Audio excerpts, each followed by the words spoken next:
There are stories that need only to be told once to leave a lasting mark on the human mind. In the quiet countryside of Tennessee, one family was drawn into a nightmare so profound that not even the most fervent prayers could drive it away. From whispers in the dark, to mysterious assaults, to the hidden secrets that may have been concealed beneath the very tale of the haunting itself, our journey today will open the door to one of the most chilling and hotly debated legends in American history, the story of the Bell Witch. So fasten your seatbelt as we dive into today's mystery. But first, you'll have incredible luck if you like and subscribe before this video ends.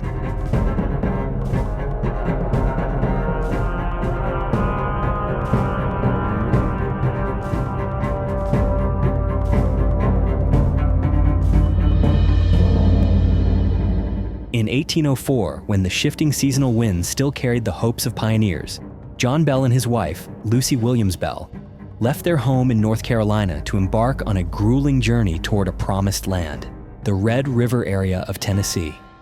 The road they traveled was not only long and unforgiving, but also symbolized the unyielding spirit of those who believed they could build a new life with their own hands. And indeed, after many years of tireless farming and cultivation, the Bell family quickly rose to become successful landowners, respected and admired by the community. Yet, as if by a cruel twist of fate, the very prosperity that John Bell had built would also become the seed of a tragedy soon to unfold. Among the families who had left North Carolina during that time, there was one name that history would forever tie to the downfall of the Bells: the Batts family. In the early years, relations between the two families remained outwardly cordial, but by around 1816, tensions began to surface when Frederick Batts, the patriarch of the Batts family, suffered a serious workplace accident on the very land he had worked so hard to clear. The accident left Frederick with permanent injuries, making him unable to continue working. The Batts family, already not well off, now fell into deeper hardship. Driven to desperation, Frederick was forced to sell off portions of his precious land to survive. One of those parcels eventually ended up in the hands of John Bell, and it was this transaction that unknowingly lit the first spark of hatred. According to Kate Batts, Frederick's wife, John Bell had taken advantage of their dire situation to purchase land at a price far below its true value. In her fury, Kate swore that she would make the Bell family pay dearly for their greed. Another dispute soon erupted when John Bell purchased a young enslaved girl from Benjamin Batts, Frederick's brother. The girl was too young to be taken immediately, so Bell agreed to leave her with her mother for a time. But when John Bell returned to collect the girl, Benjamin reneged on their agreement and demanded a higher price than originally settled. After a heated argument, Bell had no choice but to sell the child back to Benjamin at the inflated price, deepening the rift between the two families even further. In John Bell's mind, these transactions were closed, and he hoped that the troubles with the Batts family would end there. But reality proved otherwise. Not long after, Benjamin Batts quietly filed a lawsuit against John Bell, accusing him of abuse and fraud in the transaction. Unaware of the lawsuit, John Bell failed to appear in court, leading to a default judgment in Benjamin's favor. When news of the judgment reached Red River and spread throughout the community, the local church intervened, and despite Bell's vehement protests, he was expelled from the congregation. Some believed that this event had flung open the door for darker forces to step into John Bell's life and that of his family. On the other side of the feud, Kate Batts gradually rose to become the head of the Batts household. With her coarse manner, loud outbursts, and simmering resentment, she became an outcast within the community. Her bizarre behavior during church services fueled rumors that she was practicing witchcraft, a terrifying accusation at the time. Though few dared to confront Kate directly, most residents of Red River quietly believed that the calamities befalling her family were divine punishment, retribution from the Almighty against one who had tainted the purity of faith.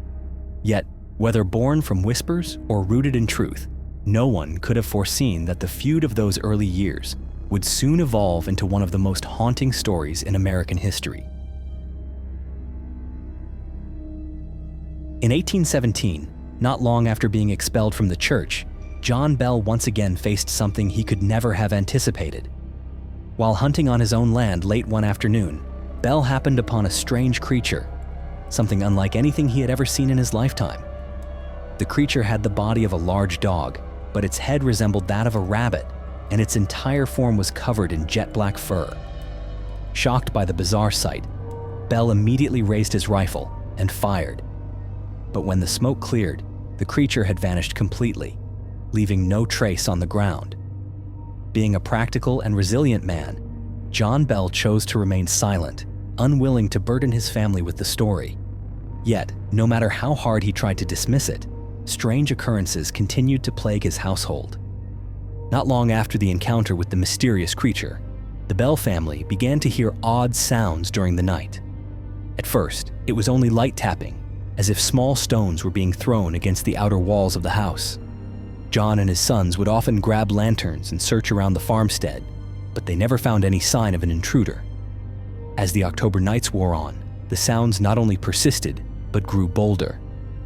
The family began hearing the heavy dragging of something across the wooden floor, the scratching of claws against the walls, and even suffocating gnawing noises, as if giant rats were chewing at the bedposts. Every time they lit lamps and searched, everything remained still and undisturbed. Sleep became increasingly elusive, and the strain on each family member's nerves deepened with each passing night. In the early days, John Bell still tried to maintain a facade of calm for his family. He suspected that perhaps the Batts family was behind the disturbances, seeking to harass them. But when the sounds began to manifest inside the house itself, even he could no longer find a rational explanation. One night, Elizabeth Betsy Bell, John's 14-year-old daughter, awoke in the middle of the night to the now familiar noises. But this time, when she sat up in fear, she realized her hair had been tightly tied to the bedpost with strange knots. As she struggled in panic to free herself, an invisible hand seized her and slapped her violently across the face. Her screams shattered the silence of the night, bringing the family rushing into her room, where they were stunned to see the red hand-shaped welts still imprinted across her cheeks. The horror did not end there. Within days, the other children in the house began to exhibit strange bruises on their legs and faces, as if they had been beaten. John Bell, seeing no other option, urged his family to maintain absolute silence about what was happening. He feared that if word of these events leaked to the outside world, the family's honor would be irreparably destroyed. Yet, no matter what they did, the bizarre and terrifying events continued to descend upon them. In the long, sleepless nights, when the dim lamplight reflected off the gaunt, fearful faces of his family, John turned to his longtime friend, James Johnston, one of the family's most trusted neighbors. John Bell confided everything to James, from the mysterious sounds to the invisible violence inflicted upon his children. Though a devout and practical man, James could not ignore the urgency in his friend's account. He and his wife quickly agreed to stay at the Bell home to witness the events firsthand. On their very first night, as everyone gathered in prayer, the house seemed to hold its breath under the weight of tension. And then, as darkness enveloped the home and the flickering lamplight faded, the familiar sounds rose once again. The sudden pounding against the walls, the frantic scratching at the doors, and the heavy dragging footsteps shuffling down the hallway. There was no longer any doubt. What the Bell family had endured was no hoax. With the courage that defined him, Johnston loudly commanded the unseen entity lurking in the darkness to reveal its identity. In that moment, a low, mournful whisper echoed through the air. Over the next several nights, Johnston and his wife joined the Bell family in prolonged prayers, hoping to drive out the force that had imprisoned the home. But all their efforts were like thin wisps of smoke against a raging storm. After days of witnessing the phenomena with his own eyes, Johnston had no choice but to advise John Bell that he must seek the help of the wider community. Though John initially hesitated, fearing the scorn of public opinion and the ruination of his family's reputation, he eventually saw reason. And so, news of the haunted house at Red River began to spread. At first, it was little more than whispered rumors exchanged in taverns and open-air markets. But soon, the tale of the Bell home ignited the curiosity of the entire region, across Tennessee and beyond. From humble farmers to wealthy merchants, from dignified ministers to daring adventurers, crowds of people made their way to the Bell farm, all eager to witness the impossible with their own eyes. And if at first the entity had confined itself to nighttime disturbances, it now shed all pretense.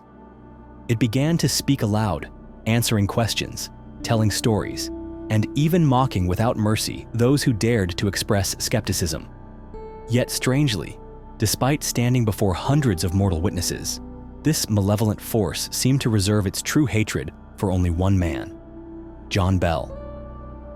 The storm of attention reached its peak when news of the bizarre events found its way to one of America's most renowned figures, General Andrew Jackson, who would later become the 7th President of the United States. Driven by curiosity and the daring spirit of a seasoned soldier, Jackson decided to lead a small contingent of men to Red River to confront for himself the entity that people were now whispering about as a demon living among us. What he and his men would face, however, would leave a deeper impression than any battlefield they had ever encountered. Andrew Jackson was not a man easily intimidated. With a past spent commanding soldiers through some of the bloodiest battles, having faced swords and gunfire on the battlefield, he knew that fear was something that simply did not exist. But what awaited him at Red River would prove to be a challenge for which no amount of military experience could prepare him. Jackson and his entourage made their way toward the Bell farm with the mindset of men ready to expose a fraud. They brought with them provisions, weapons, and the pride of those who had been tempered by fire and battle. Among them was a soldier who carried silver bullets, boasting openly that he would use them to bring down the ghost that was sowing terror here. However, from the very first steps onto the land of the Bell family, Jackson and his men encountered things that defied explanation. As their wagon, loaded with supplies and equipment, neared the farm, the wheels abruptly locked. The horses, seasoned and accustomed to muddy, difficult terrain, suddenly reared back in fear and refused to move. No matter how much the soldiers pushed, pulled, or whipped them, the horses would not budge. It was as if the wagon had been pinned to the earth by some unseen force no one could resist. As the group stood bewildered, a chilling, childlike giggle floated through the air. Sensing the heavy and dangerous atmosphere, Andrew Jackson, with the keen instinct of a seasoned warrior, ordered the soldier with the silver bullets to cease his foolish boasting. He offered an apology to the invisible entity for the offense, and almost immediately, the wagon began to move again, as if nothing had happened. The party finally reached the Bell property and set up camp, intending to stay for several days to observe. But on the very first night, what they experienced went far beyond anything they had imagined. The darkness did not merely settle over the farm with oppressive silence. It seemed to come alive, slithering through the rooms, slipping through every crack and corner. Whispers, phantom knocks at doors, and sudden gusts of icy air swept through the house, even though every door and window was firmly shut, together forming a terrifying symphony that none of Jackson's men could deny. The hardened soldiers, men who had withstood the horrors of battle, suddenly found themselves uneasy and fearful, like lost children groping through the dark. Some claimed to have seen pale figures gliding through the hallways. Others felt invisible hands tugging at their coats as they slept. By the next morning, before the first light of dawn, Andrew Jackson gave the order for the entire group to return to Nashville. No official reports were written, no public meetings convened to discuss the reasons for the retreat. But according to legend, a single sentence Jackson uttered has been remembered ever since. "I would rather face the entire British Army than spend another night under the Bell family's roof." The winter of 1820 descended upon Red River with a biting cold, carrying with it howling winds that swept across the barren fields and shrieked around the wooden house of the Bell family. Lucy Bell, the steadfast woman who had helped John Bell build their life on this land, suddenly fell ill. The doctor diagnosed her with pleurisy, a dangerous illness at a time when medicine had few means of effective treatment. The Bell family, already accustomed to sleepless nights, haunted by an invisible fear, now found themselves consumed with worry for their beloved mother and wife. Yet, paradoxically, while the rest of the family was besieged by relentless torment, Lucy received a strange form of favor from the entity known as the Bell Witch.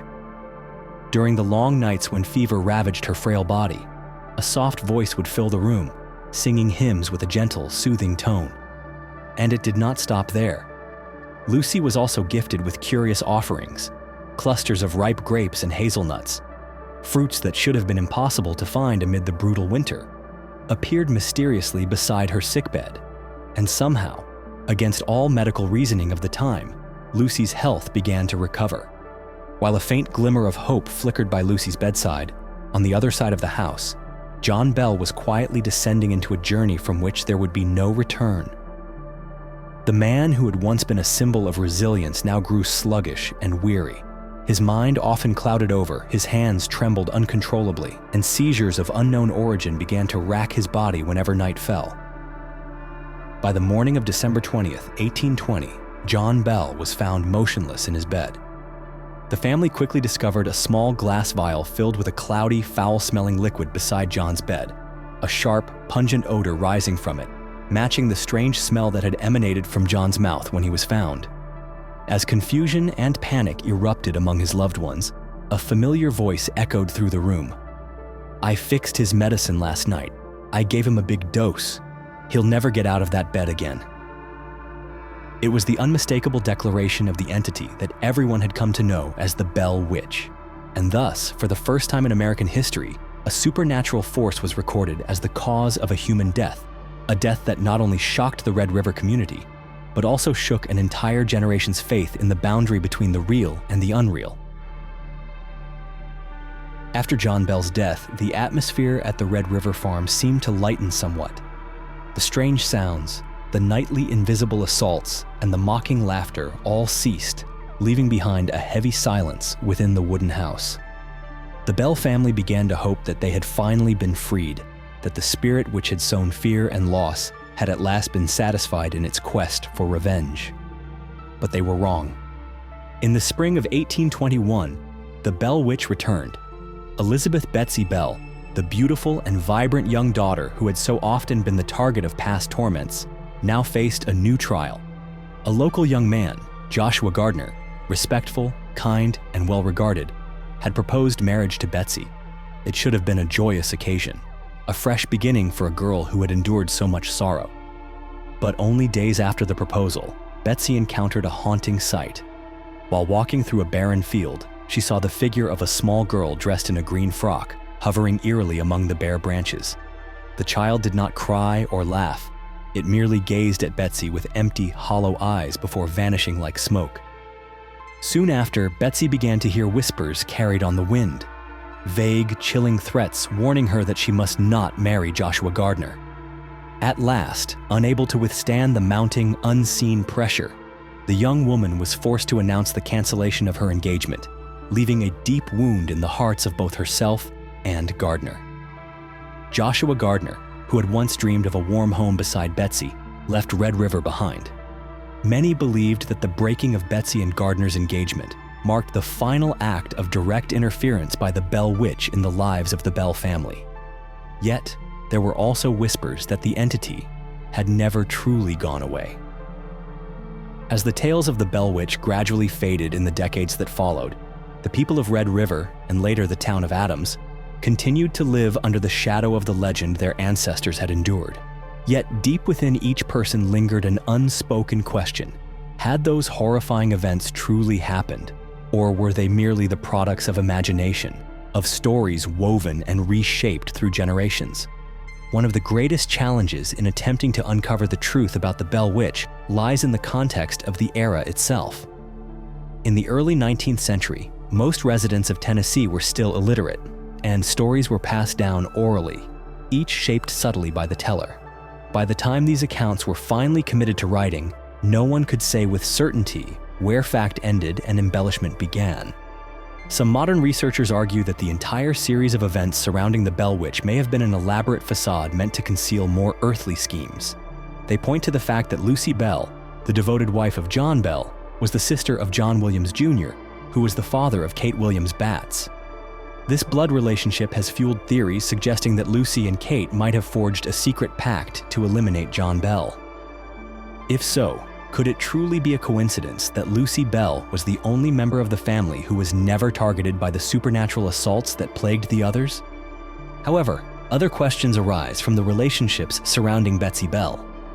Richard Powell, the respected and remarkably educated schoolteacher of the area, had long expressed romantic interest in Betsy, even when he was still married. When Powell's wife died in 1821, coinciding with Betsy's broken engagement to Joshua Gardner, many began to suspect that it was Powell himself, armed with his knowledge of human psychology and stagecraft, who had orchestrated the so-called hauntings to sabotage the engagement and draw Betsy back toward him. No matter how plausible these theories may sound, it remains undeniable that Richard Powell, possessing intellect and capabilities far beyond the average person of his time, would have been fully capable of creating sophisticated illusions designed to instill fear in the impressionable mind of a young girl like Betsy. Even so, not everyone believes that the Bell Witch was merely a fabrication for personal gain. There are still those who contend that Kate Batts, in a fit of rage and despair, had truly summoned a dark force beyond human control. Modern accounts have also made it difficult to completely dismiss such suspicions. Bob Bell, a descendant of the Bell family, recalled vividly a chilling event from his childhood. One night, his grandmother, overcome with terror, summoned his father after hearing strange noises in the house. When they investigated, everything seemed normal until they reached the kitchen. The cabinet, which had been locked tight, now stood wide open, and the family's treasured china lay scattered across the floor. Yet, strangely, not a single plate had broken, as if some invisible hand had carefully placed them down. Another story speaks of Tim Henson, a local historian and the curator of the town museum. According to him, visitors were always warned not to take anything from the grounds of the Bell family property. But one man, during a visit, secretly pocketed a small stone from the famous Bell Cave. Within 3 days, he lost his job, lost his wife, and ultimately lost his home. Was it mere coincidence? Or is the Bell Witch still there? Do you believe this story could be true? Have you ever heard of anything quite like it?